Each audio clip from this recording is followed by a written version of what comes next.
Welcome back to Season 2 of the Clydesdale Rider. Thanks for joining me today. Wanted to start out with doing things a little bit different for the kickoff of this season. First, I want to thank you guys for joining me on my journey, my YouTube journey. I didn't really expect to get so involved with doing these types of videos, but I do enjoy video editing, and I appreciate the 300 and odd subscribers that I currently have. So thank you for watching. I want you to know I very much appreciate that.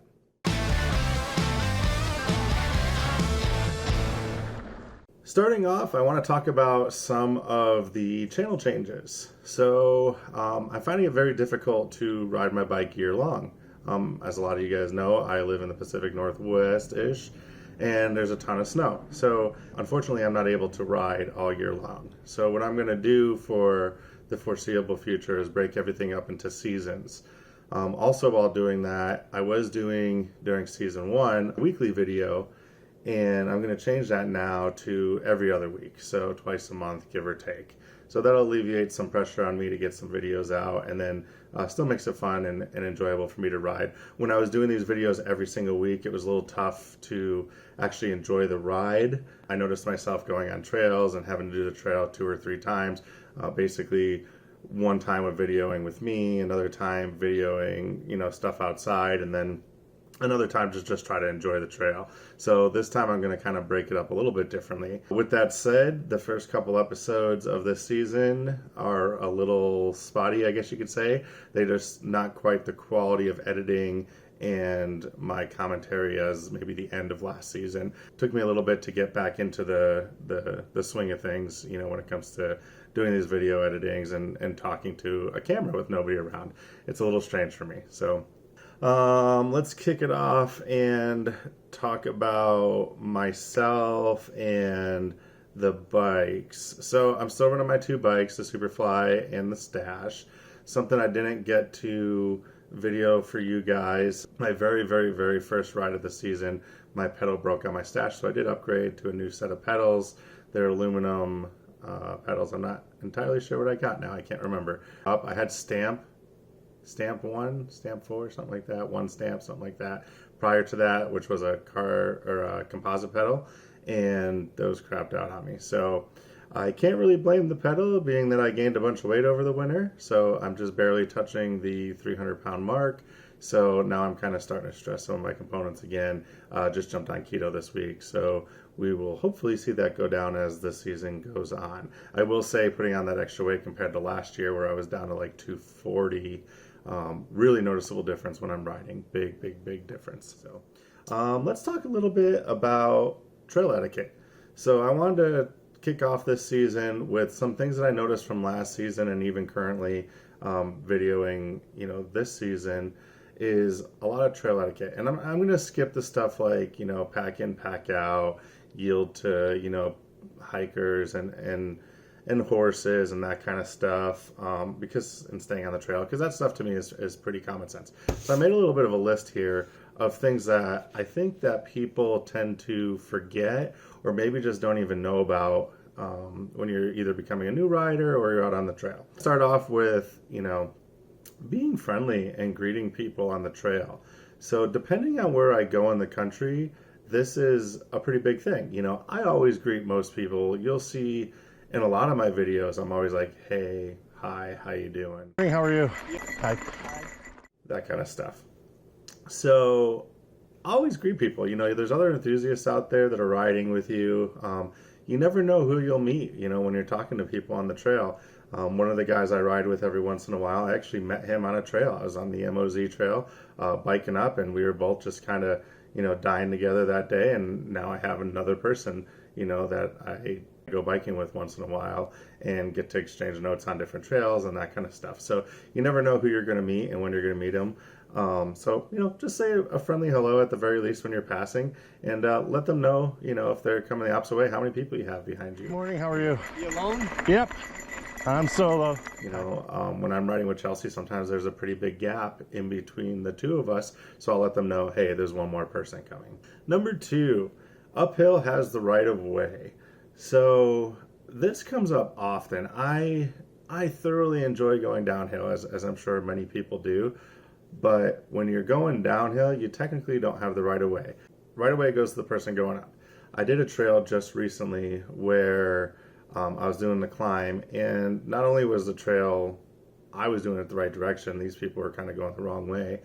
There was like 30 of them, and they were all broken up in probably about groups of 10, but they were all together, and they were just blasting down this hill. And some of them were kids, some of them were adults, and they were all together, and they did let me know that there was more people coming, but they were all going the wrong way, and I was on the side of this ledge, basically, kind of pushed off the side so that they can go down, and blast past me. But that's not really the way it goes, right? Because uphill has the right of way. When you're doing that grind going uphill, that person that's coming downhill should be waiting for you, should be stopping for you. So just kind of keep that in mind when you're, riding on the trails. Don't block the trail. So a lot of times, and I catch, myself or Chelsea doing this a lot, we will stop to take a break, get something to drink, do some videos, whatever the case may be.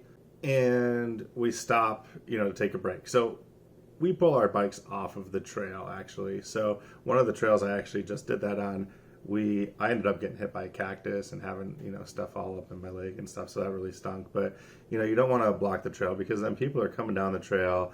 You're slowing them down. You kind of want to keep things flowing. So if you're with somebody or you're by yourself and you got to take a break, pull your bike off the trail, go to the side of the trail, stop at a tree, relax, take a little bit of a break, but try not to break the trail or block the trail, and keep things flowing. Headphones. So this is a big one that I don't deal with around here a whole lot, but I definitely noticed in other parts of the country that I'll be riding, and I don't often pass people, but when I do, they'll have their headphones on. And I wear headphones all the time. I'm always listening to music, but I always keep one ear out. And I do that for multiple reasons. One reason is I'm afraid of bears. I'm always worried that there's going to be a bear that comes out. I want to be able to hear it, in the shrubbery or whatever. And then two is if somebody's trying to pass me, or maybe they're yelling for help or crashed or wrecked, whatever the case may be, it's always good to be able to hear. If I have both earplugs in, you can't hear people. Riding in Phoenix a few years ago, I remember, I would tell people, on your left when I'm passing on your left, or they would tell us, on your left, on your right, kind of like that Captain America movie. And if you don't have your earphones in, you don't know. And I just remember being like, man, why are these people not listening? And it's because they don't have the earphones in and they have no clue what's going on. So make sure you have one of your earbuds out, when you're riding your bike. And, don't bring a speaker with you. There's some controversy about that, but I don't know. When I'm out on the trail and I want to enjoy it, I don't want to be listening to other people's music. So number 5, stopping to help others. So I don't know if you could tell right now, behind me, my bike's sitting upside down. If you ever come across a bike that's upside down on the trail, it typically means that something or someone behind you has wrecked or crashed, or there's some kind of problem. A lot of times if people need help, they're just pulled off the side and you can kind of tell they're working on their bike or their tires or something. I always 100% stop to help somebody that looks like they have something going on. I feel that if I was in the woods and I'm, 5, 10, 15 miles in the woods and something's going on, I want somebody to stop, because you never know what that person might need. They might have everything and they might be completely fine, and that's fine. You stop to see, if you need help, if they need help. And, that's great. Maybe you made a friend in the process. But, I've been on the side where I've broken something, and it's the stupidest little thing that I feel like I should have on my bike or on my pack, and I don't have it. One time I got a flat and I forgot the cartridge, the CO2 cartridge, to blow up. So luckily somebody stopped and they were like, oh yeah, I have one. One time I stopped to help somebody and they just blew out a tube. They weren't tubeless. And I actually keep a tube in my bike, or in my pack, even though that both of my bikes are tubeless. And I just helped him out, fixed his flat. Otherwise, that would have been like a 6 or 7 mile walk for him back down because he had no tube.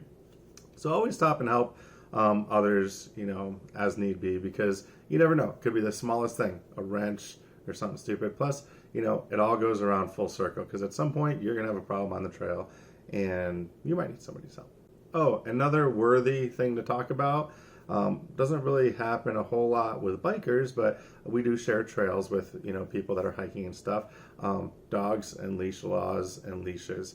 I don't know how many times I've been, running around and or biking around, and somebody's dog comes running after me. So if you happen to be watching this channel and you are hiking instead of biking, kind of keep that in mind, because as a biker, it's a little, maybe not scary, but a little nerve-wracking when a dog's coming up and you're trying not to hit it, or it's running after you. I actually think I have a video of that, somewhere. That's all I have for today when it comes to trail etiquette. Leave some comments below. Let me know some other things that you think, are kind of important to know. I hope you guys enjoyed it. It's a little different than, the kickoff to, last season of my biking trails. I will say that this season I do have a lot of trips. Take a trip out to Billings and check out some trails in Billings, South Dakota, obviously a couple more trails here. So I'm just kind of all over. I think I'm going to end the season out in Sedona, Arizona this time. So we'll see how things go, and I appreciate you guys watching. I'll see you next ride.